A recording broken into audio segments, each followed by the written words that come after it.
It's 11:47 p.m., you're half asleep, and you open that money app anyway.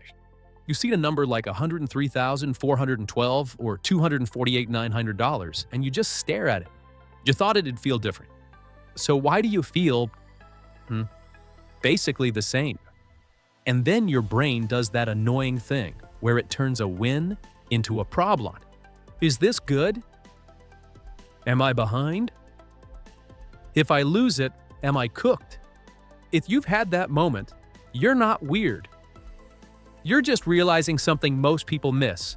The money game flips as you move up levels, and the same habits don't keep paying off forever. In this video, we're going to translate the net worth levels into what they actually mean in real life.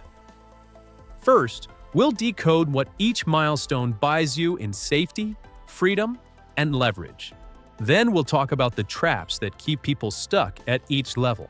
Finally, you'll have a simple way to aim at your next level without feeling like you're doing everything right and still not moving. One quick number on the table so this feels real. If you've got $100,000 invested and it averages 7% a year over time, that's about $7,000 a year showing up without extra hours at work. About a flex. Just physics. And when you see that, you realize why $100,000 feels like a checkpoint, not a finish line. Now, a super important line before we go any further. Net worth isn't the same thing as cash. A $300,000 net worth can mean I'm liquid and calm, or I'm house rich and stressed, depending on what's actually inside that number. So when I say levels, I'm not giving you a scoreboard to compare yourself to your cousin's Tesla. I'm talking about what changes in your day-to-day options. How long you can go without a paycheck. How much a surprise bill rattles you. Whether a layoff is terrifying or just inconvenient. Here's one small thing to do this week. Write down your net worth in one line.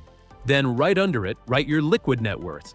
Liquid net worth is the money you could access in a week without selling your car or your house. Those two numbers tell wildly different stories, and most people only look at one. Alright, so what does leveling up actually feel like? At the lowest levels, every dollar is emotional because it's survival. At the middle levels, every dollar is strategic because it's about systems. At the higher levels, every dollar is protective because tiny mistakes get expensive. That's the switch most people don't notice until they're already frustrated. You're going to know in the next few minutes because I'm going to walk through the levels the way your life experiences them, not the way a spreadsheet brags about them. Let's start at the level nobody posts screenshots of, around 0. Not I have literally nothing, but my net worth doesn't protect me yet. If you've got credit card debt, a car loan that's upside down, and $800 in checking, your net worth number is basically a stress meter. Your first goal isn't investing. It's getting breathing room. A common mistake right here is trying to do advanced stuff too early. People open brokerage accounts while they're still getting hit with 20% interest. That's not ambition. That's leaking water into a bucket and buying a nicer bucket. The better move at this level is boring and powerful. Get a starter buffer, kill the highest interest debt, and make your monthly cash flow predictable. When your money stops surprising you, your brain calms down, and then you can actually build. That's the switch most people don't notice until they're already frustrated. Now, the next level is what I call the first cushion, usually somewhere around $5,000 to $15,000 liquid. The exact number depends on your life, but the meaning is the same. You can absorb a hit without instantly borrowing. A tire blows out, you don't spiral. A medical copay shows up, you don't play the which bill do I skip game. This level isn't about being rich. It's about being harder to bully. Life throws punches, and you can take one without going down. If your monthly essentials are $3,000 and you've got $9,000 liquid, that's 3 months of oxygen. That's the difference between I have to accept whatever my boss does and I can say no once. Then you hit a level that quietly changes your posture, around $25,000 to $50,000 net worth, especially if a chunk of it is liquid or invested. This is where your money stops being only defense and starts being options. You can move apartments without financing the move. You can replace a laptop without turning it into a crisis. But it's also where people get tricked. Another common mistake is thinking, I'm doing better, so I can loosen up on everything. And I get it. You want your life back. The problem is, if you loosen up on the wrong things, you stay in this range for years and you can't figure out why. The better approach is to upgrade your life slowly while you keep your savings rate from collapsing. That's the entire game in the middle class, not deprivation. Controlled upgrades. Now let's talk about the first big psychological milestone, $100,000 net worth. If you've ever heard the first $100,000 is the hardest, it's not magic. It's that before $100,000, almost all the growth comes from you. Your hours, your discipline, your choices. After $100,000, the money starts sharing the load. Run the math in your head with me. If your investments average 7% and you've got $10,000, that's about $700 a year. Nice, but it won't change your life. If you've got $100,000, that's about $7,000 a year. Now your money's quietly paying a monthly bill. That's why people hit $100,000 and feel this weird mix of pride and anxiety.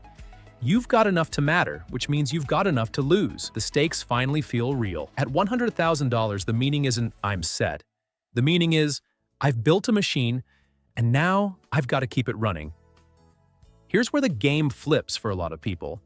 They keep using survival tactics when they should be building systems.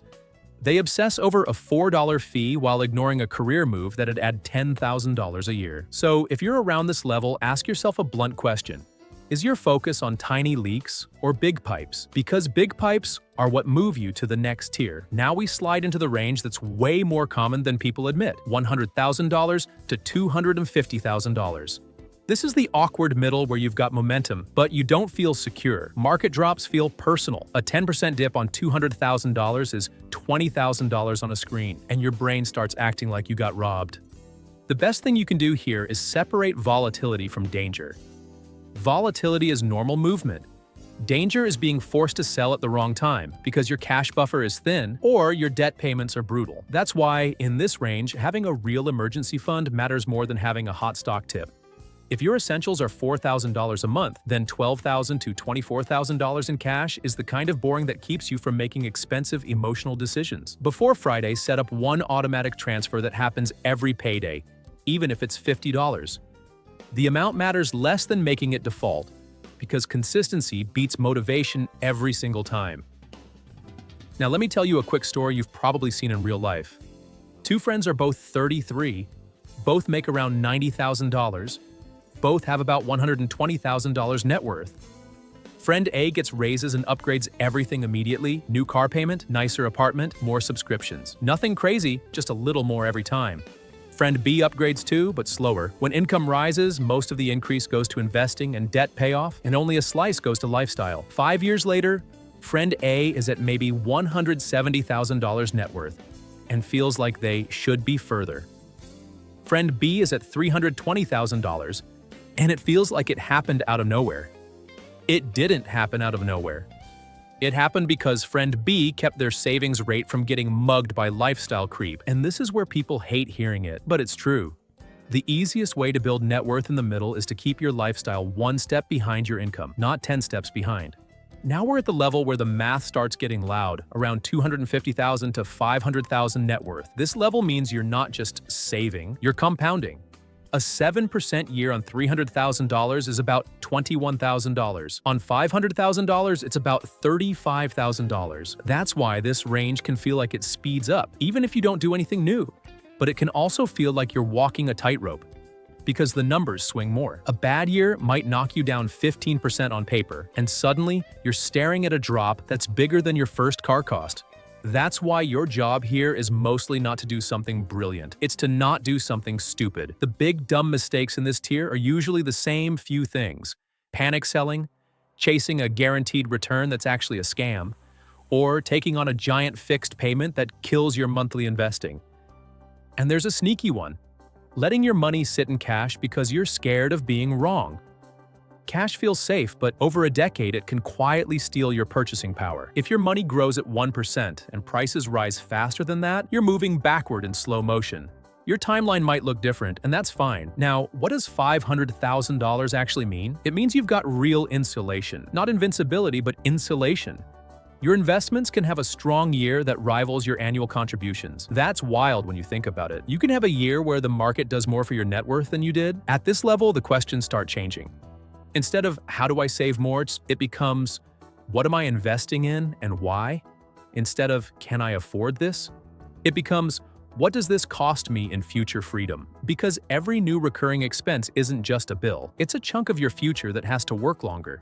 Here's a simple way to feel that in your gut. If you add a $600 monthly payment, that's $7,200 a year. If that $7,200 would have been invested for 20 years at 7%, you're not just spending $7,200, you're giving up a future pile that could have been around $300,000 over time, depending on the exact path of returns. That's why people with high incomes can still feel broke. It's not their income, it's their commitments. Now let's talk about the celebrity milestone, $1 million net worth. I want you to hear this clearly. $1 million doesn't mean you can quit your job and sip smoothies forever. It means you've built a base that can generate meaningful outcomes if you handle it right. If you use a rough 4% guideline, a $1 million portfolio might support about $40,000 a year in spending in a steady, careful way. That's not private jets. That's rent, groceries, and peace of mind in a lot of places. So what does $1 million actually mean? It means work becomes optional sooner, not optional today. It means you can change industries and take a pay cut. It means you can say, no, I'm not doing that, and you'll still be okay. It also means you're now in a zone where taxes, fees, and tiny percentage differences matter more. A 1% fee on $1 million is $10,000 a year. That's a vacation, a kitchen remodel, or a month of your life, depending on your income. So if you're approaching this level, the flex isn't the number. The flex is building a setup that doesn't leak. At this point, I'll say something that sounds almost too simple. The move is to keep investing consistently and stop interrupting compounding. People sabotage themselves by resetting the plan every time they get bored. They sell a boring index fund to chase a story stock. They pull money out for lifestyle upgrades every couple years. They jump from strategy to strategy like changing treadmills and wondering why they're not getting stronger. Compounding is a snowball, and the biggest threat is you picking it up and dropping it. If you want a clean rule, don't take long-term money and turn it into short-term money, unless you're buying freedom, not toys. Now, beyond $1 million, the levels get even more misunderstood, so let's make them practical. Around $1.5 million to $2.5 million is where a lot of people start brushing up against full financial independence, depending on spending. If your household spends $80,000 a year and you're targeting something like 4%, you're looking at roughly $2 million as a ballpark. If you spend $120,000 a year, you're looking closer to $3 million. That's why net worth without context is basically useless. A $2 million net worth with $1.6 million tied up in home equity and a giant mortgage payment feels totally different than $2 million with $1.8 million invested in low fixed expenses. So the real scorecard isn't just net worth, it's invested assets and spending. Ask yourself, how much do I spend per year on a normal year? Multiply that by 25. That's the in the neighborhood number a lot of people use as a target for long-term independence. If you spend $60,000, that's $1.5 million. If you spend $100,000, that's $2.5 million. If you spend $150,000, that's $3.75 million. Notice what changes when you do that. The goal stops being a random shiny milestone. It becomes a direct relationship between your lifestyle and your freedom. Now, if you're hearing that and thinking, so the answer is just to spend less forever? No, that's not the point. The point is to spend on purpose. This is where people mess up in a different way. They keep inflating their lifestyle like it's a reward for being responsible, and they never realize they're raising the finish line faster than they're running. So here's the rule I like because it's simple and it works. When your income rises, split the increase. Some goes to a better life now, some goes to buying your future. Sometime this week, decide a default split for raises, like 50-50. If your take-home pay rises by $500 a month, you let yourself spend $250 and you invest $250. You'll still feel your life improve, and you'll still accelerate your net worth without constant willpower. Now let's tie the levels back to what they mean emotionally, because that's where people get stuck. At low net worth levels, you're fighting chaos. Your wins are stability wins. The goal is fewer emergencies and fewer surprise bills. At mid levels, you're fighting distraction. You've got enough money for choices, and choices create temptation. The goal is systems, automation, simple investing, and career growth that doesn't get eaten by lifestyle creep. At higher levels, you're fighting risk concentration. Too much in one stock. Too much house with too little liquidity. Too much leverage.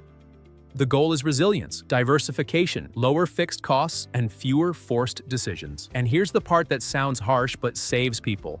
The higher you go, the more your enemy becomes your own confidence. When you've done well for a few years, it's easy to think you're smarter than the market, or that this time is different, or that a big bet will speed everything up. Sometimes it does speed things up. More often, it blows a hole in years of progress. So if you're in the $100,000 to $500,000 range, your advantage is consistency and income growth. If you're in the $500,000 to $1.5 million range, your advantage is consistency and avoiding dumb risks. If you're beyond that, your advantage is consistency and protecting what you've built from fees, taxes, and emotional decisions. Notice the pattern? The higher you go, the more boring wins. Let's run 2 quick examples so you can locate yourself. Example A, you're at $180,000 net worth. You've got $25,000 in cash, $120,000 invested, and the rest is a car and some retirement savings. Your monthly essentials are $3,500. You've got about 7 months of cash coverage, which is strong.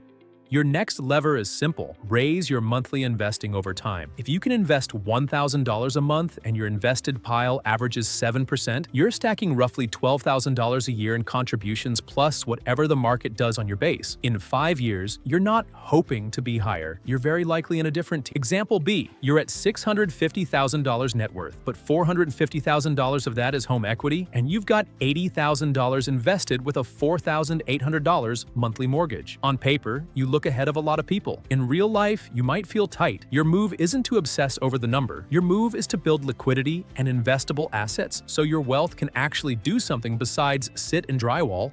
That's what it actually means comes down to. Can your net worth create options, or is it trapped? Now, if you want a clean way to think about your next target, I'd use 3 questions. How many months could you live if your income stopped tomorrow? How much of your net worth is invested in things that can compound? How big are your fixed monthly payments, the ones you can't easily cut? If you don't like the answers, you don't need a miracle. You need a plan that nudges those answers in the right direction every month. And if you've gotten value out of this so far, subscribe. I'm going to keep making money maps like this that don't talk down to you. Now let's land this with the real takeaway, because net worth levels aren't trophies, they're thresholds. Crossing your first cushion means life stops feeling like an emergency every week. Crossing $100,000 means your money starts helping you, but you've got to protect the compounding. Crossing $500,000 means percentage swings matter, so your job is fewer mistakes, not more complexity. Crossing $1 million means you've got a base that can buy you freedom if your spending stays reasonable and your money stays invested. And beyond that, the biggest flex is alignment. Your money, your life, and your time start pointing in the same direction. So if you're staring at your net worth tonight and it doesn't feel like anything changed, that doesn't mean you failed. It means you're ready for the next strategy. Keep your cash buffer solid so you don't get forced into bad moves. Keep your investing automatic so you don't need motivation.